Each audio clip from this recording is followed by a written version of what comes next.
The Testament of Joseph, the 11th son of Jacob and Rachel. The copy of the Testament of Joseph.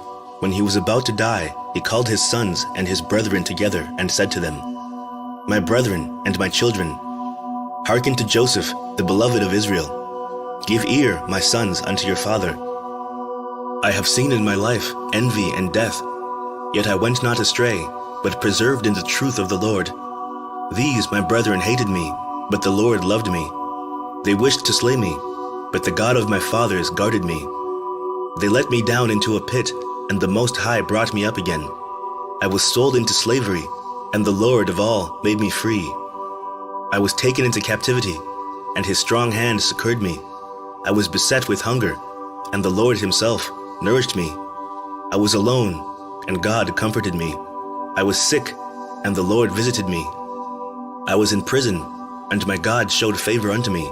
In bonds, and he released me. Slandered, and he pleaded my cause. Bitterly spoken against by the Egyptians, and he delivered me. Envied by my fellow slaves, and he exalted me." Chapter 2. And this chief captain of Pharaoh entrusted to me his house, and I struggled against a shameless woman, urging me to transgress with her. But the God of Israel, my father, delivered me from the burning flame.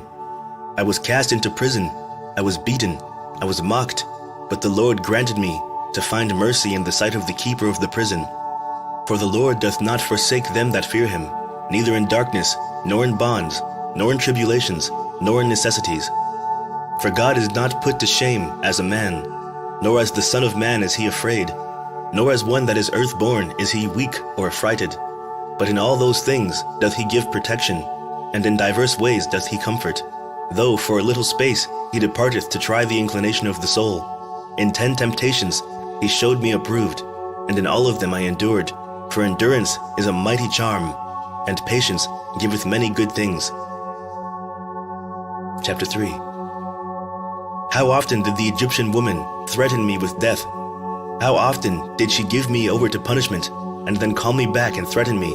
And when I was unwilling to company with her, she said to me, "Thou shalt be lord of me, and all that is in my house, if thou wilt give thyself unto me, and thou shalt be as our master." But I remembered the words of my father, and going into my chamber, I wept and prayed unto the Lord. And I fasted in those 7 years, and I appeared to the Egyptians as one living delicately. For they that fast for God's sake receive beauty of face.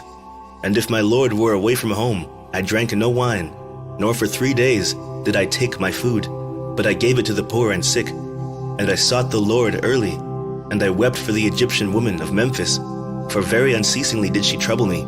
For also at night she came to me under pretense of visiting me.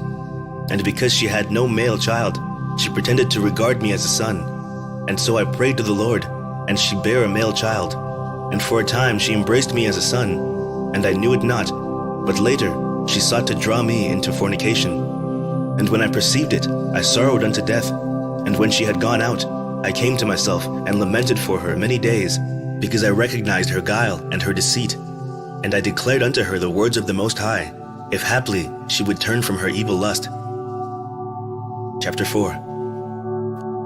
Often, therefore, did she flatter me with words as a holy man, and guilefully in her talk praised my chastity before her husband, while desiring to ensnare me when we were alone.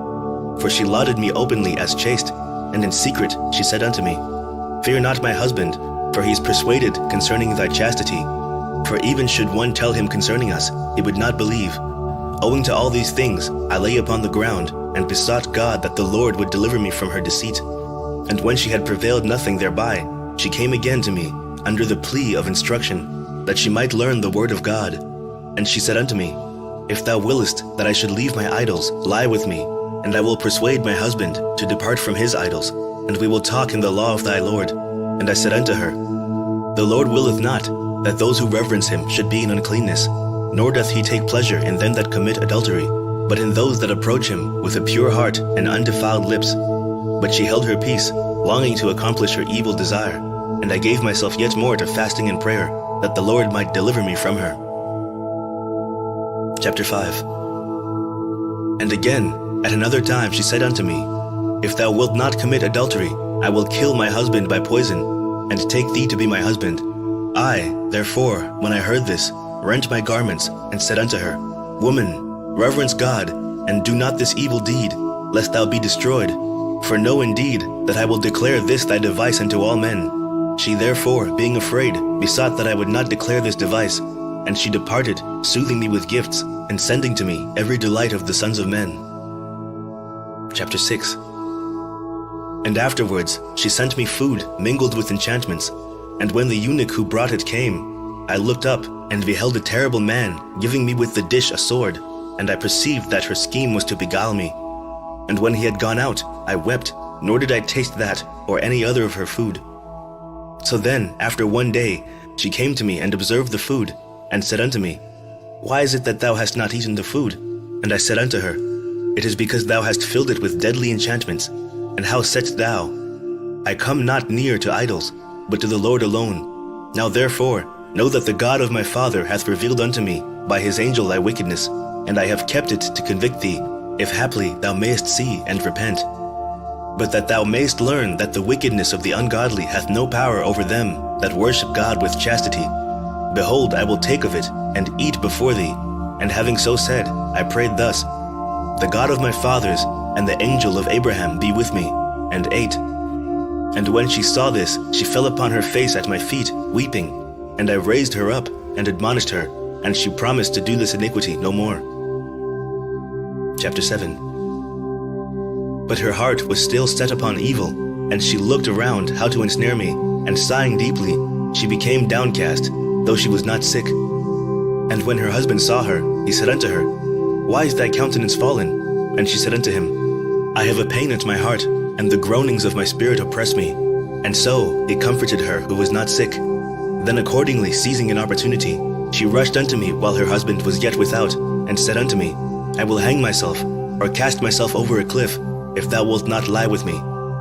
And when I saw the spirit of Beliar was troubling her, I prayed unto the Lord, and said unto her, Why, wretched woman, art thou troubled and disturbed, blinded through sins? Remember that if thou kill thyself, as Teho, the concubine of thy husband, thy rival, will beat thy children, and thou wilt destroy thy memorial from off the earth. And she said to me, Lo, then thou lovest me, let this suffice me, only strive for my life and my children, and I expect that I shall enjoy my desire also. But she knew not that because of my Lord I spake thus, and not because of her. For if a man hath fallen before the passion of a wicked desire, and become enslaved by it, even as she, whatever good thing he may hear with regard to that passion, he receiveth it with a view to his wicked desire. Chapter 8. I declare therefore unto you, my children, that it was about the 6th hour when she departed from me, and I knelt before the Lord all day and all the night, and about dawn I rose up weeping the while, and praying for a release from her. At last, then, she lay hold of my garments, forcibly dragging me to have connection with her. When, therefore, I saw that in her madness she was holding fast to my garment, I left it behind, and fled away naked. And holding fast to the garment she falsely accused me. And when her husband came, he cast me into prison in his house. And on the morrow he scourged me and sent me into Pharaoh's prison. And when I was in bonds, the Egyptian woman was oppressed with grief. And she came and heard how I gave thanks unto the Lord, and sang praises in the abode of darkness, and with glad voice rejoiced, glorifying my God that I was delivered from the lustful desire of the Egyptian woman. Chapter 9.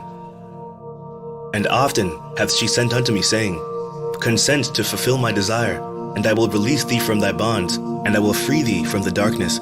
And not even in thought did I incline unto her. For God loveth him who in a den of wickedness combines fasting with chastity, rather than the man who in king's chambers combines luxury with license. And if a man liveth in chastity, and desireth also glory, and the Most High knoweth that it is expedient for him, he bestoweth this also upon me. How often, though she was sick, did she come down to me at unlooked-for times, and listen to my voice as I prayed. And when I heard her groanings, I held my peace. For when I was in her house, she was wont to bare her arms, and breasts, and legs, that I might lie with her. For she was very beautiful, splendidly adorned in order to beguile me, and the Lord guarded me from her devices. Chapter 10. Ye see, therefore, my children, how great things patience worketh, and prayer with fasting. So ye too, if ye follow after chastity, and purity with patience and prayer, with fasting and humility of heart, the Lord will dwell among you, because he loveth chastity. And wheresoever the Most High dwelleth, even though envy, or slavery, or slander befalleth a man, the Lord who dwelleth in him, for the sake of his chastity, not only delivereth him from evil, but also exalteth him even as me. For in every way the man is lifted up, whether in deed, or in word, or in thought.